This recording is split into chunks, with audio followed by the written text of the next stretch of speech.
Baiklah, saya ucapkan dulu Assalamualaikum warahmatullahi wabarakatuh. Kita masuk pertemuan ke-7 ya, untuk kuliah statistika 2 ya. Saya lanjutkan, minggu lalu saya sudah menjelaskan uji kebebasan antara dua variabel ya, menggunakan statistik uji G-square ya. Sekarang saya lanjutkan uji proporsi. Uji proporsi ini saya bagi menjadi 3 bagian, khusus untuk satu sampel dulu. Ya. Jadi andaikan saya punya percobaan Bernoulli, ingat percobaan Bernoulli itu isinya hanya 2, yaitu sukses dan gagal. Saya misalkan A1 itu kejadian sukses, sedangkan A2 itu adalah kejadian gagal, gitu. Maka peluang sukses saya misalkan P. Sehingga peluang gagal, yaitu PA2, sama dengan 1 min P, yang biasanya ini saya lambangkan dengan Q. Jadi Q-nya itu 1 min P. Ya. Kalau saya mengambil sampel, saya mengambil sampel acak berukuran N. Nah, dari sampel ini saya catat ternyata suksesnya sebanyak X. Nah, maka X itu adalah banyaknya sukses dari sampel berukuran N, yang dilambangkan dengan O1. Jadi nanti kita sepakat dalam hal ini untuk uji proporsi ya, indeks 1 itu menyatakan kejadian sukses, indeks 2 menyatakan kejadian gagal. Berarti kalau saya tanya O1, banyaknya sukses dari sampel berukuran N. Jadi O2 banyaknya gagal dari sampel berukuran N. Berarti kan N kurangi X, kan berarti banyaknya gagal ya. Nah, apa yang kita uji? Yang kita uji itu adalah ini. Proporsi suksesnya sebesar P0. Lawannya proporsi sukses tidak sama dengan P0. Jadi uji satu sampel. Nah, jadi populasinya hanya 1 dalam hal ini ya. Maka dikenal dengan kasus binomial 1 sampel. Nah, intinya sama karena kita ingin membandingkan antara pengamatan dengan harapan ya, atau antara kenyataan dengan harapan. Ya, ini didasarkan pada uji kebaikan SUE semua, ya. Membandingkan antara kenyataan dan harapan. Sekarang akan kita hitung harapannya atau frekuensi harapan. Frekuensi harapan untuk sukses lambangnya E1. Tetap frekuensi harapan itu rumusnya banyaknya pengamatan dikalikan peluangnya. Ingat, P0 itu adalah proporsi sukses di bawah H0. Jadi ingat, selalu P-nya diganti dengan P0. Di mana P0 nanti ada nilainya. Misalkan 0,6, berarti nanti N kali 0,6. Gitu ya. Frekuensi harapan gagal berarti E2. Sama, N kali peluangnya gagal. Peluang gagal kan 1 min P tadi. P-nya diganti dengan P0. Nah, gitu ya. Jadi ini frekuensi harapan sukses, ini frekuensi harapan gagal. Secara lengkap saya sajikan pada tabel berikut. A1 kejadian sukses dengan peluang P, P-nya P0, berarti frekuensi harapannya N dikalikan P0. Ya. Pengamatan suksesnya sebanyak X. Ya kan? Ini kan kejadian sukses. Banyaknya pengamatan sukses X atau O1. Untuk kejadian gagal, peluangnya kan 1 min P0. Ya, yang asalnya tadi dari 1 min P, P-nya di bawah hipotesis 0 kan P sama dengan P0. Gitu ya. Berarti apa frekuensi harapan gagal? N dikalikan peluang, yaitu 1 min P0. Nah, banyaknya pengamatan gagal O2, yaitu N kurangi X. Kalau Anda total, ini ditambah itu pasti N. Ini gitu, peluang. Ya, jadi yang dipindahkan ini, N. Ya, bukan ini tambah ini ya, kan bisa beda apa namanya, definisi. Ini menyatakan total peluang, kalau di sini apa namanya, total kejadian yang diharapkan. Ya. Ya, jadi ada N. Kalau ini ditambah ini adalah N. Nah, struktur datanya semacam ini. Berarti kita nanti akan membandingkan antara O1 dengan E1. Ditambah nanti O2 dengan E2. Rumusnya kan diperoleh dari sini aja. Jadi G square gitu, sama dengan O1 kurangi E1 kuadrat dibagi E1. Gitu aja. Plus O2 dikurangi E2 kuadrat dibagi E2. maka ketemu statistik hitungnya yaitu chi-square hitung. Ya. Statistik ujinya adalah chi-square hitung. Ya. Udah, nah sekarang kalau kita turunkan secara teori itu seperti ini. Kita punya teorema, kalau distribusi normal baku itu saya kuadratkan, itu akan sama dengan distribusi chi-square derajat bebas 1. Ya, ini teoremanya ada. Ya. Kita langsung pakai aja. Nah, dari mana tahu bahwa ini berdistribusi chi-square derajat bebas 1? Ya, kita kembali ke materi statistika 1 dulu. Ya. Yang sudah Anda pernah peroleh itu, ini saya jelaskan di sini aja ringkasnya. Kalau saya punya variabel random X berdistribusi binomial di mana sampelnya berukuran N, peluang suksesnya P. Kalau N-nya besar, nah secara teori saya tulis N menuju tak hingga, ya, pokoknya besar gitu ya sampelnya, maka variabel random X yang berdistribusi binomial tadi bisa dihampiri pakai distribusi normal. Jadi kalau normal berarti parameternya sekarang menjadi apa? Mu sama sigma. Ini normal ya, maaf saya tulis. Nah, menjadi berdistribusi normal. Mu, sigma. Mu itu diperoleh dari rata-rata variabel acak distribusi binomial, yaitu N kali P. Sedangkan simpangan baku akar dari N, P, Q. Ini dari distribusi binomial ya. Jadi nanti memperoleh mu-nya dari N kali P, memperoleh simpangan baku dari akar NPQ. Q-nya kita ganti 1 min P. Nah, akibatnya kalau X berdistribusi normal mu, sigma, maka X dikurangi mu dibagi sigma akan menghampiri distribusi normal baku. Lambangnya N 0,1. Nah, menurut teorema, kalau distribusi normal baku ini saya kuadratkan, itu akan menghampiri distribusi chi-square derajat bebas 1. Itu menurut teoremanya. Ya. Sehingga saya bisa tuliskan chi-square itu diperoleh dari distribusi normal baku dikuadratkan. Jadi kalau ini saya kuadratkan kan jadi ini. Nah, ini yang saya tuliskan di slide-nya tadi. Ya. P-nya diganti dengan P 0, karena dihitung di bawah H0. Jadilah seperti ini. Ya, jadi seperti ini ya. Nah, ini kalau diuraikan secara aljabar tinggal dipecah, penyebutnya dipecah menjadi NP0 sama N kali 1 min P0. Tinggal menyesuaikan pembilangnya, ini dikali itu, ditambah ini dikali itu nanti hasilnya persis sama dengan ini. Ya. Jadi untuk mendapatkan pembilangnya ini, ya kita peroleh dengan perkalian silang kan. Jadi ini dikali, nah caranya begini. Nah, untuk mendapatkan ini, ya kan, untuk mendapatkan ini, berarti apa? Cara mecahnya kalau kita belajar aljabar. Dipecah menjadi NP0, di sini N1 min P0. Penyebutnya dijadikan ini kan, NP0 1 min P0.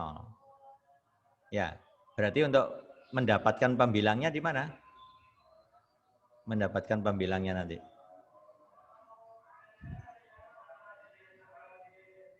Ya. Berarti ini saya samakan dengan ini menjadi apa? N kali P0 1 min P0. Nah, terus yang ini nanti dimodifikasi bentuknya. Ya. Menjadi N kali 1 min P0. Supaya ini menyatakan frekuensi harapan sukses, ini frekuensi harapan gagal. Ya. Itu ya. Nah, coba kalau Anda belum yakin benar, caranya ini kali itu, ditambah ini kali itu, gitu. Kemudian bagi total ini kali itu, nanti Anda sederhanakan, nanti persis sama dengan ini. Ya, ini hanya modifikasi aljabar, silakan Anda coret-coret di kertas, ya, sebentar aja itu. Mau tinggal ini kali ini plus ini kali itu dibagi ini, ya. Kalau di sini nanti dibagi ini kali itu, N-nya muncul N kuadrat, tapi nanti saling menghapus dengan di pembilang. Di pembilang nanti akan muncul apa namanya N saja ya, N di bawah ada N kuadrat maka kecoret jadi 1/N. Sudah kelihatan itu. Ya. Silakan coba ini kali ini plus ini kali itu dibagi itu, jadi N P0 dikali N 1 min P0 kan jadi N kuadrat. P0 kali 1 min P0. Sementara di sini hanya N saja. Nah, nanti N kuadrat yang di bawah kecoret dengan N yang di atas. Maka jadi N saja. Nah, perhatikan ini. Ini kan sama saja dengan apa? Frekuensi pengamatan. Dikurangi rata-ratanya, ya kan? Rata-rata apa? Sukses. Dibagi apa? Kejadian, frekuensi kejadian sukses. Atau frekuensi harapan sukses. Nah, sama ini kalau saya lambangkan O1, yang ini E1, kuadrat dibagi E1. Nah, yang ini saya modifikasi menjadi seperti ini. Jadi ini kalau diuraikan kan sama aja dengan ini. Coba, nanti N-nya hilang kan? N ketemu min N hilang. Ya kan? Ya, sama. Ini ada min X, ya kan? Min N kali ini jadi plus NP0. Kalau dikuadratkan itu nilainya sama dengan X min NP0 kuadrat. Ingat, min 5 dikuadratkan itu sama dengan 5 kuadrat. Ya, karena berlawanan dikuadratkan itu jadi plus. Ya. Yang ini pakai sifat, ini ke sini pakai sifat itu. Ya. Kalau Anda lihat di sini, banyaknya apa ini? Banyaknya gagal dikurangi frekuensi harapan gagal, kuadrat dibagi frekuensi harapan gagal. Banyaknya sukses dikurangi frekuensi harapan sukses, kuadrat dibagi frekuensi harapan sukses. Berarti ditulis secara umum jadi begini kan. Cuma J-nya hanya ada 2 suku kan. Nah, ini yang sukses J-nya 1, untuk yang gagal J-nya 2. Jadi bentuk tadi itu kalau diselesaikan sama saja menggunakan uji kebaikan Su'e. Menggunakan uji kebaikan Su'e. Mengukur antara harapan dengan kenyataan. OJ itu kenyataan, EJ itu harapannya. Cuma ini berdistribusi J2 derajat bebas 1. Karena bicara satu populasi, itu satu sampel dalam hal ini. Ya. Nah, sekarang kalau kita ingin menguji beberapa sampel binomial. Di sini ceritanya saya punya R sampel, di mana variabel randomnya dinyatakan dengan XI. Jadi X itu banyaknya sukses sampel ke I. Di mana XI itu punya distribusi binomial masing-masing NI, PI. Jadi kalau saya gambarkan, sampel pertama berarti I-nya 1. Variabelnya jadi X1. Jadi X1 itu banyaknya sukses dari sampel pertama atau ke-1. Berdistribusi binomial N1, P1. N1 itu ukuran sampel pertama. P1 itu peluang sukses sampel pertama. Kalau saya masuk I-nya 2, berarti masuk ke sampel kedua. Ya toh? Distribusinya binomial juga, cuma N2, P2. Paham ya? Jadi ukuran sampel kedua N2, peluang suksesnya P2. Sampai sampel yang ke R. Itu ya, sampel yang ke R. Jadi XR. Berdistribusi binomial NR, PR. Gitu. Apa yang diuji? Yang diuji ini. Ini yang diuji. Apa benar peluang sampel ke I itu PI 0? Lawannya tidak sama dengan PI 0. Berarti ini mengujinya secara bersamaan loh ini ya. Misalkan I-nya 1 berarti peluangnya P10. Kalau I-nya 2 berarti peluang suksesnya adalah P2 yaitu P20. Kalau I-nya 3 berarti peluang suksesnya P3, P30. Nah, jadi mengujinya bersamaan seperti itu. Maka dikenal dengan beberapa sampel. Jadi ada R sampel. Nah ya, nih cara ngitungnya sama, harus didapatkan dulu O-nya, nanti ada OIJ. Kita butuh 2 indeks sekarang. Ya, sama EIJ. Ya. Nah, jadi seperti ini. 1 ini menandakan banyaknya sukses ya, di sampel ke I. Nah, itu lambangnya OI1. Berarti kita namai X1. X1 berarti apa? Banyaknya sukses sampel ke 1. Kalau O21 banyaknya sukses sampel kedua. Berarti X2. Kalau O31 banyaknya sukses sampel ke 3. Berarti X3. Begitu cara bacanya. Kalau 2 di sini banyaknya gagal. O12 banyaknya gagal sampel pertama. Berarti N1 min X1. Kalau O22 banyaknya gagal sampel ke 2. Berarti N2 min X2. Kalau O32, banyaknya gagal sampel ketiga, N3 min X3. Seperti itu gambarannya. Sehingga frekuensi harapan sukses untuk sampel ke I itu adalah EI1. Sama rumusnya, ukuran sampel pertama tadi kan N1. Dikalikan peluang suksesnya P10. Nah, kalau ini frekuensi harapan gagal karena ada indeks 2. Sampel ke I. NI ukuran sampel kan dikalikan peluang gagalnya. Intinya sama, cuma di sini dijadikan R populasi, berarti nanti sampelnya sebanyak R. Nah, berarti statistik chi-square-nya berubah jadi 2 indeks. Sigma I 1 sampai R karena ada R sampel. Sigma J 1 sampai 2 karena hanya ada sukses dan gagal. Ketika J-nya 1 berarti kita masuk ke banyaknya sukses. Ketika J-nya 2 masuk ke banyaknya gagal.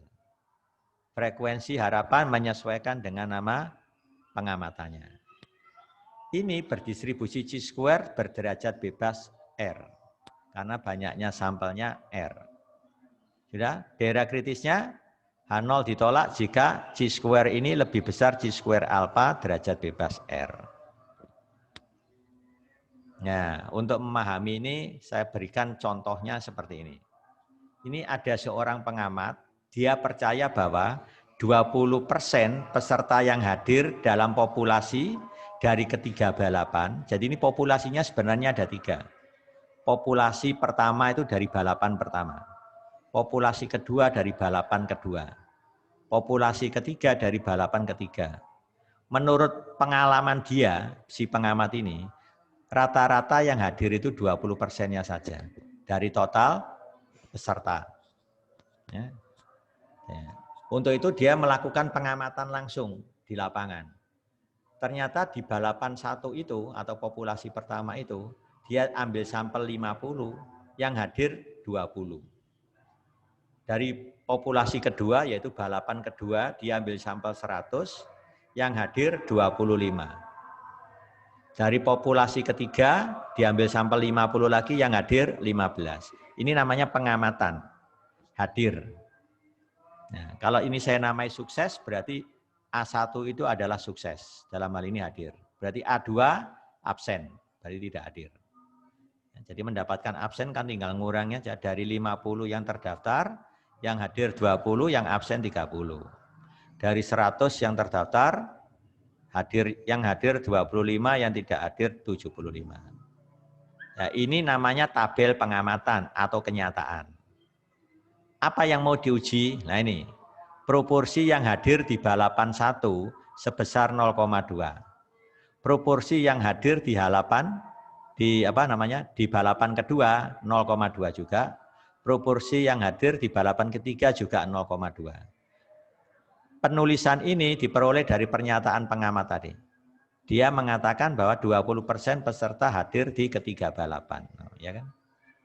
Nah, ini kan sebenarnya menggunakan konsep ini tadi, PIJ tadi. Nah, kayak ini.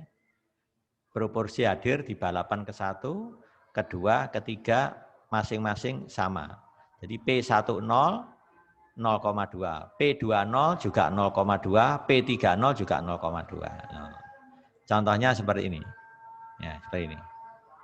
Nah, ini oke kita uji ya, bahwa proporsi ketiganya ini sama, yaitu sebesar 0,2. Lawannya apa? Paling sedikit ada 1 yang tidak sama. Nah, oke ini kita uji. Nah, pertama hitung frekuensi harapan sukses. Berarti N1 dikalikan P10. Ingat P10 selalu dihitung di bawah H0. Nah, P10-nya sebesar 0,2. Gitu? Terus P20-nya, P10 tuh P20 juga sama 0,2, P30 juga sama 0,2. Gitu? Nah, ini ya, sama ini, itu 0,2 semua, di bawah hipotesis 0 kan. Padahal ukuran sampel pertama 50, sampel kedua 100, sampel ketiga 50 lagi. Berarti namanya frekuensi harapan hadir, nah, atau sukses dalam hal ini. Pindahkan ini ke sini. Sampelnya sudah diketahui, maka dapat absen. Jadi frekuensi harapan tidak hadir atau absen 50 kurangi 10. Ya. Yang ini 100 kurangi 20. Nah, berarti apa yang mau dibandingkan? Sebenarnya ada 6 suku. Ya. Ini frekuensi harapannya, ini frekuensi pengamatannya. Jadi kalau ngitung nanti gini, O11 dikurangi dengan E apa? 11 dikuadratkan dibagi E11. Plus, nah, ini ya, ini apa? O12, berarti kan O12 karena berkaitan dengan kejadian gagal, dikurangi frekuensi harapannya, E12 dikuadratkan bagi E12. Kemudian masuk ke sini. Nah, apa ini? E21. Ya, dikurangi O21 ya. O21 dikurangi E21 dikuadratkan bagi E21. Sekarang masuk ke sini ya. Nah, saya bacanya ke sini. Terserah, ke bawah juga boleh. Ke bawah, habis itu lanjut ke sini. Ya, saya tadi bacanya ke sini. Nah, gitu ya. Terakhir, nih. Nanti akan kita peroleh pasangan antara frekuensi pengamatan dengan frekuensi harapan tadi, diperoleh nilai G-square-nya seperti ini. Jadi ada 6 suku. Ini saya potong, titik 3 ini saya potong. Kalau 6 suku tadi saya total ketemu ini. Ya, gitu ya. Jadi ingat, 20 ini adalah frekuensi pengamatan, gitu, kejadian apa? Sukses balapan 1. Ini adalah frekuensi harapan, kejadian sukses balapan 1. Kuadrat per ini. Ini yang gagal. Frekuensi pengamatan gagal di balapan 1. Frekuensi harapan gagal di balapan pertama. Gitu ya. Dan seterusnya sampai yang terakhir tadi. Apa daerah kritisnya? G-square lebih besar G-square alpha. Tadi kan alfanya pakai 1%. Derajat bebasnya R. R-nya di sini ada 3. Karena ada 3 populasi. Yaitu balapan pertama, balapan kedua, balapan ketiga. Ini tinggal buka tabel G-square, nanti ketemu 11,3. Ternyata nilai G-square hitung kita memenuhi daerah kritis, berarti masuk daerah gelap. Keputusannya tolak H0. Berarti apa? Tidak semuanya sama dengan 0,2. Jadi paling sedikit ada satu proporsi kehadiran di ketiga balapan itu yang tidak sama dengan 0,2. Nah, itu cara nyimpulkan seperti itu, tolak anon ya. Jadi pernyataan pengamat tadi berarti salah, mengatakan proporsi kehadirannya sama semua yaitu 20%. Ternyata kenyataannya tidak semuanya sama. Ya, gitu. Nah, apa bedanya dengan uji beberapa proporsi tapi secara umum? Bedanya sangat jelas. Kalau secara umum nilai P-nya ini tidak spesifik ditentukan. Jadi dia hanya mengatakan proporsi sukses dari sampel pertama, kedua sampai ke R sama katanya. Berapa besarnya enggak tahu. Nah, itu bedanya. Kalau yang di sini ditentukan. Nah, yang mana tadi? Yang beberapa proporsi. Lah, kalau ini ditentukan. Sebesar P10. Contohnya tadi sebesar 0,2 kan? Masing-masing 0,2. Nah, kalau di sini tidak ditentukan P-nya berapa. Berarti nulisnya cukup P1 sama dengan P2 sama dengan PR ya. Sudah itu aja. Ini nggak usah ditulis nggak apa-apa. Karena tidak spesifik P-nya ini. Tidak diketahui secara pasti. Nah, idenya sama. Dari populasi pertama diambil sampel berukuran N1, diperoleh sukses sebanyak O11. Dari sampel kedua, ukurannya N2, ini diperoleh dari populasi kedua kan, dicatat yang sukses sebanyak O21. Dari sampel yang ke R, dicatat yang sukses sebanyak OR1. Begitu. Sehingga tabelnya kalau kita tulis seperti ini. Sampel pertama, kedua sampai ke R. Ukuran sampel pertama itu N1, dicatat yang sukses sebanyak O11. Berarti yang gagal N1 dikurangi O11, ketemu O12. Lihat, kalau gagal indeksnya 2 terus. Kalau 1 berarti indeksnya adalah sukses. 1 ini indeks sukses, 2 ini indeks untuk gagal. Ya kan? Indeks untuk gagal. Secara sama sampel kedua ukurannya N2 dicatat yang sukses sebanyak O21. Berarti yang gagal sebanyak O22. Diperoleh dari N2 kurang ini. Sampel ke R ukurannya adalah NR dicatat yang sukses sebanyak OR1 berarti yang gagal OR2. Nah, ternyata ini kalau saya total semua itu sama dengan N besar kali P topi. P topi itu penduga proporsi sukses gabungan. Penduga proporsi sukses gabungan. Diperoleh dari mana? Totalnya ini, nah, total sukses dibagi total sampel, yaitu N1 tambah N2 sampai NR. Karena N1 tambah N2 sampai NR itu saya namai N besar, berarti nanti P topinya ini O11 ditambah O21 sampai OR1 dibagi N besar. Jadi N besarnya kecoret kan sama aja totalnya ini. Nah, ditulis ringkas N besar kali P topi. Gitu. Secara sama juga ini. Ini itu sebenarnya sama dengan totalnya ini aja. Nah, cuma ditulis dengan bahasa frekuensi harapan N kali peluang. Gitu ya. Ini adalah apa namanya? Harapan, gagal, frekuensi harapan, sukses. Ya gitu ya. Ini ukuran sampelnya. Ya, ternyata yang menarik setelah ditelusuri ya, P topinya tadi kan saya bilang asalnya totalnya ini dibagi dengan N1 plus N2 sampai NR, tidak lain namanya N besar. Nah ini penjelasannya ini, P topi, ini namanya penduga proporsi sukses gabungan, yaitu total sukses dibagi total sampel. Ya, N besar itu total sampel kan, yaitu N1 tambah N2 sampai NR.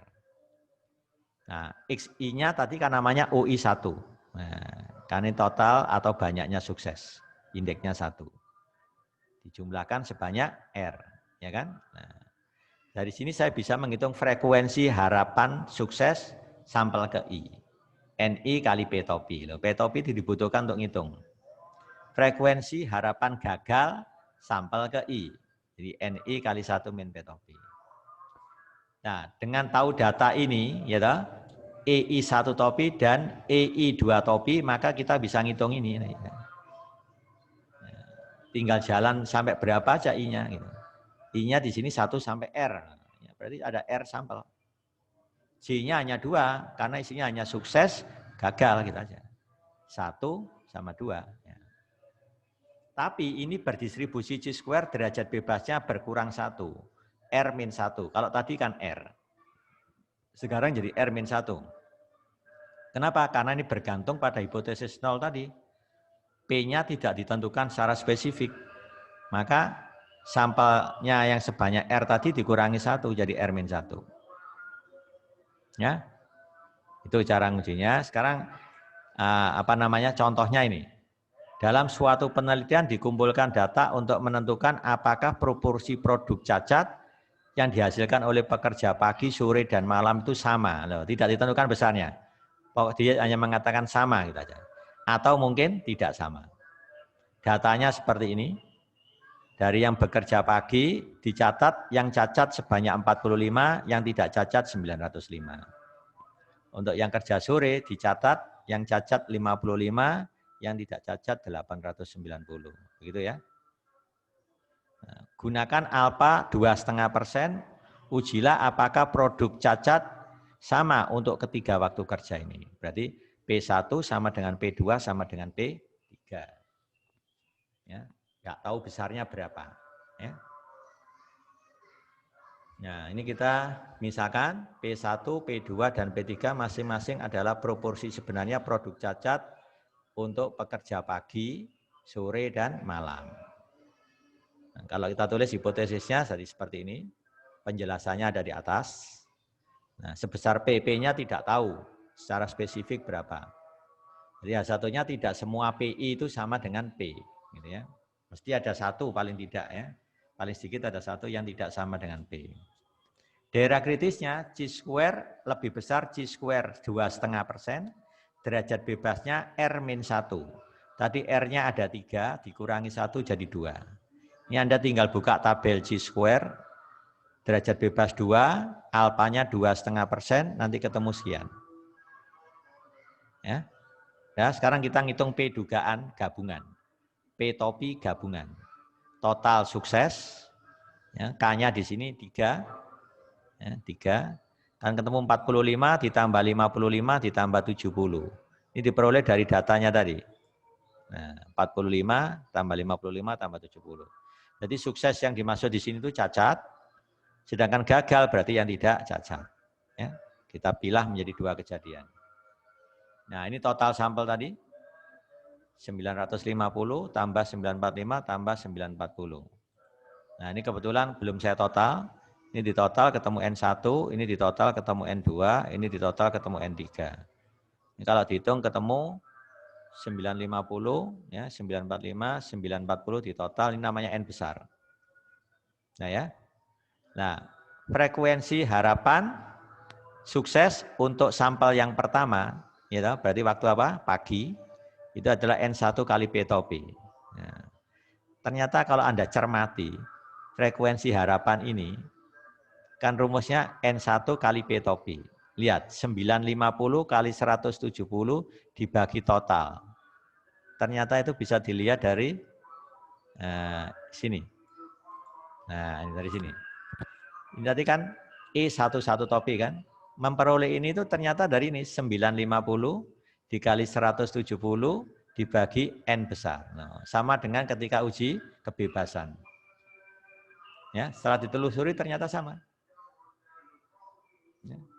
Coba kita kembali. Sekarang yang ini E21 topi. N2 kali P topi kan. N2-nya kan 945. Ya, dikalikan 170 per ini. Lihat, 945 kali 170 per N besar. Itu kan diperoleh dari sini. 945 dikali 170 per N besar. Nah, nanti ketemu ini. Berarti yang ini dikali itu per ini. Yang ini dikali itu per ini. Dan seterusnya, untuk yang ini, berarti ini dikali itu per ini. Udah, tinggal masukkan ke rumus C square-nya tadi. Berarti ada berapa? Suku ini? 6 ya. Tuh 2, 3, 4, 5, 6. Nah, dijumlah ketemu 6,288. Ternyata C-square hitung kita ini di luar daerah kritis. Ya, karena daerah kritisnya tadi C-square lebih besar 7,378. Kita hanya dapat 6, kan berarti di luar ini. Berarti keputusannya adalah menerima 0. Kalau menerima 0 berarti apa? Proporsi produk cacat yang dihasilkan oleh pekerja pagi, sore, dan malam itu sama. Karena menerima 0. Ya. Begitulah intinya untuk uji proporsi sudah lengkap. Ya. Nanti di praktikum Anda bisa diberikan latihan caranya. Saya peragakan sedikit ya. Untuk yang ini kebetulan datanya sudah saya simpan. Ya. Pagi, sore, malam. Cara inputnya begini aja. Untuk yang bekerja pagi, yang cacat sebanyak 45, yang tidak cacat 905. Untuk pekerja sore yang cacat 55, yang tidak cacat 890. Untuk yang pekerja malam yang cacat 70, yang tidak cacat 870. Ini saya peroleh dari datanya tadi. Ya, dari data ini. Ya, ini masukkan di Minitab, ketemu ini kan. Cara menjalankannya pakai ini aja, start, pilih tabel, kemudian Anda pilih C-square test, two-way. Nah, two-way ini. Oke, nah, masukkan datanya pagi, sore, malam. Sudah ini aja, sederhana sekali, tinggal oke. Nah, tampilannya begini. Tadi nilai C-square-nya ketemu 6,234 kan? Nah ini. 6,234. Nah, kalau kita cek hasilnya tadi 6,234. Kenapa ada perbedaan? Kenapa ada perbedaan? Karena data yang di sini itu saya ambil agak beda dengan data sini. Nah, coba ini frekuensi harapannya kalau di sini dibulatkan. Nah, ini contohnya 56,97 kan? Nah, ini hasil pakai menu 56,97, dia bulatkan hanya berapa ini? Hanya 2 desimal. Kalau saya ngitungnya sampai 3 desimal. Loh, tentunya ada perbedaan hasil. Awalnya pasti sama desimalnya yang beda. Nah, cuma nggak jauh ya. Di sini 56,966. Ya. Saya ngitung manual 56,966. Pakai ini kan tadi. Nah, kalau di sini tadi 56,97. Ya, mestinya berpengaruh di hasil nanti. 56,67. Ya, berikutnya yang ini. Sekarang kalau saya lihat 56,667. Dia bulatkan 56,67. Yang ini dibulatkan 56,37. Harusnya 367 kan. Nah, ini akan berdampak pada hasil nanti. Nah, 56,37 ya kan.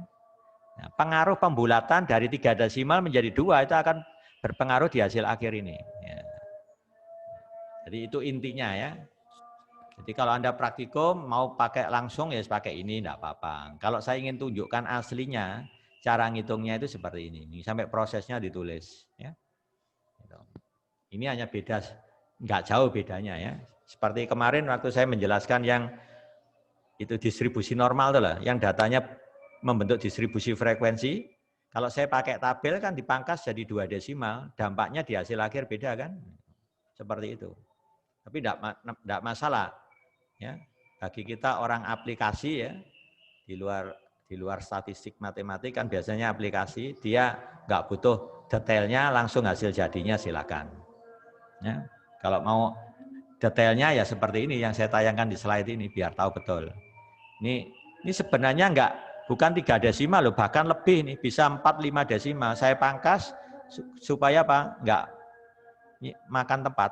Nanti nggak cukup nanti ditayangkan kalau sampai 5 desimal, ya kan? Nah, makanya saya jadikan 3 desimal aja. Makanya ada perbedaan sedikit tentang hasil ya.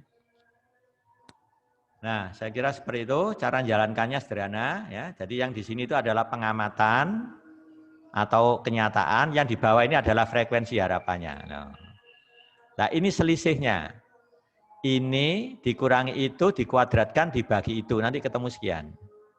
Jadi yang 6,234 itu diperoleh dari jumlahnya ini ditambah ini, terus tambah ini.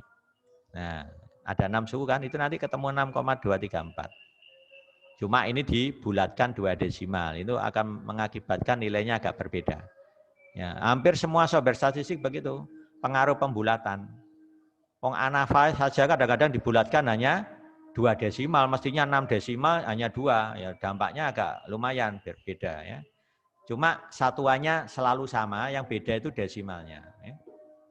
Gitu ya. Oke, saya kira itu untuk wawasan mengenai output dari menu, ini output melalui menu kan tadi, start, ini menu berarti. Nah, dengan penghitungan langsung pakai Windows Session, ya, pakai Windows Session ini. Hasilnya ada perbedaan sedikit ya. Oke, saya kira sampai di sini kita sudah. Oke, nanti ada tugas ya yang berkaitan dengan statistik uji chi-square. Bisa Anda lihat nanti di aula ya untuk tugasnya sesuai kontrak kuliah yang sudah kita sepakati di awal ya. Oke, saya akhiri. Assalamualaikum warahmatullahi wabarakatuh.